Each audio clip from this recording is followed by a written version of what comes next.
parlant donc du don de la prophétie, nous sommes rentrés dans une série où je parlais donc de 8 étapes et de 8 choses à faire pour manifester efficacement le don de prophétie dans ces temps de la fin. Je t'en prie, écoute-moi, prophète. Écoute-moi, toi qui as reçu un don de prophétie. Écoute.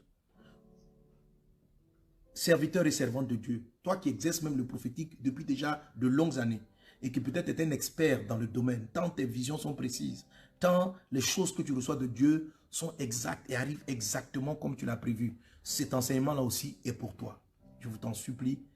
Et l'exhortation de l'humilité dont je parlais tantôt nous concerne tous. Nous concerne tous. Je ne suis pas exempt de cela, ça nous concerne tous. Les prophètes des temps de la fin sont très déterminants pour la protection de la nation, des pays, pour la protection de certaines familles, pour la protection des élus et pour que le plan de Dieu s'accomplisse. Nous allons naviguer, parce qu'on va entrer dans des périodes de ténèbres, nous allons naviguer avec la vision, avec la lumière divine et non avec les sens, les choses apparentes. Tu vas aller au-dessus. C'est ce que Dieu veut faire avec toi. Amen. Donc, de même que les prophètes sont importants, et qu'ils ont une très grande valeur dans ces temps de la fin, l'ennemi va aussi susciter du faux. Rappelle-toi ce que je t'ai dit, c'est tout ce qui est de la valeur, qui a de la valeur, qui est copié. Jésus nous dit clairement que dans les temps de la fin, il va y avoir aussi une émergence de faux docteurs et de faux prophètes. Jésus nous a avertis, ne soyons pas donc surpris. Lorsqu'on dit qu'il va y avoir des faux docteurs et de faux prophètes, chacun a vraiment l'impression qu'il s'agit de l'autre. Ça peut être moi, ça peut être toi. C'est cela, il faut avoir l'humilité de savoir qu'on peut se tromper. L'apôtre Paul dit, je traite durement mon corps, de peur qu'après avoir prêché aux autres, je ne sois moi-même rejeté. Donc tu peux faire l'objet, tu peux être un puissant instrument entre les mains de Dieu, et puis pour une raison, pour une autre, tu peux finir par t'éloigner du Seigneur. Comme ce fut le cas du prophète Balaam. Je t'exhorte vivement à lire l'histoire de ce prophète, et tu vas te rendre compte que on peut recevoir un don authentique de Dieu, un ministère authentique de Dieu, et finir par s'éloigner du Seigneur. Amen. Quand tu lis Nombre chapitre 23, tu vas découvrir cet homme, lorsqu'on parle à Balaam, il dit celui qui entend la voix de Dieu, celui qui voit la vision du Très-Haut. Et il n'était pas en train de mentir, il était sincère, il était réel et Dieu lui parlait vraiment. Mais cet homme de Dieu, qui était un prophète, donc Nabi, parce qu'il était un signe dans sa région.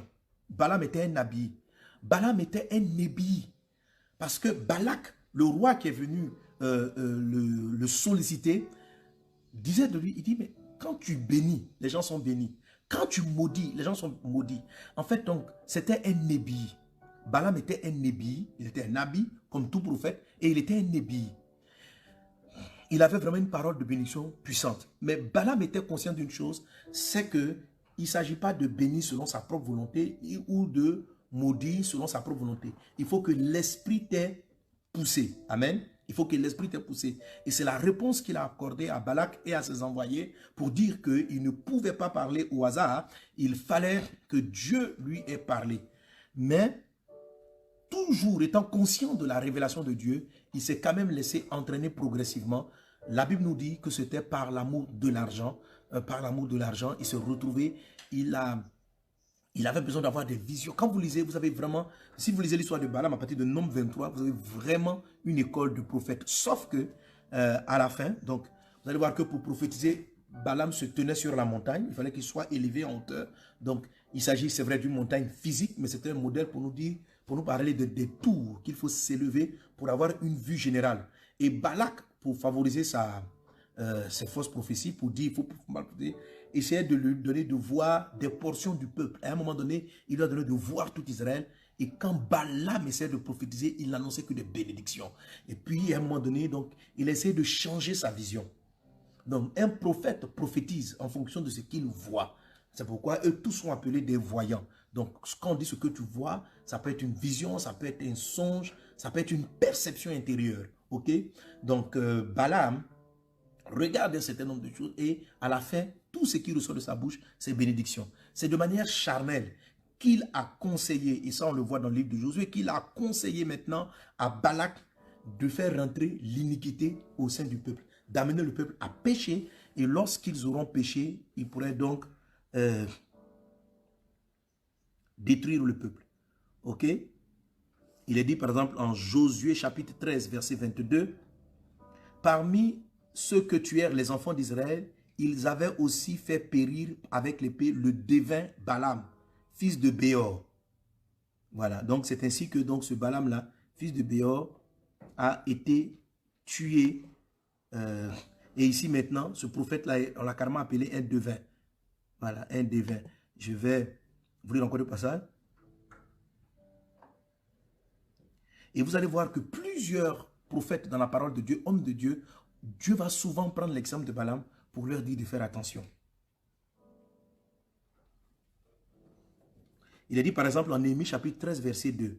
Parce qu'ils n'étaient pas venus au devant des enfants d'Israël avec du pain et de l'eau, et parce qu'ils avaient appelé contre eux à prix d'argent Balaam pour qu'il les maudit, mais notre Dieu changea la malédiction en bénédiction. Vous voyez, Balaam était un ébis. Donc, il veut maudire, mais Dieu transforme. Parce que la parole du prophète est puissante. Fais donc très attention à ta parole, tu vois. C'est la raison pour laquelle, avant de te conduire à cette dimension, il faut vraiment que tu aies maîtrisé, que tu sois quelqu'un de soumis à Dieu.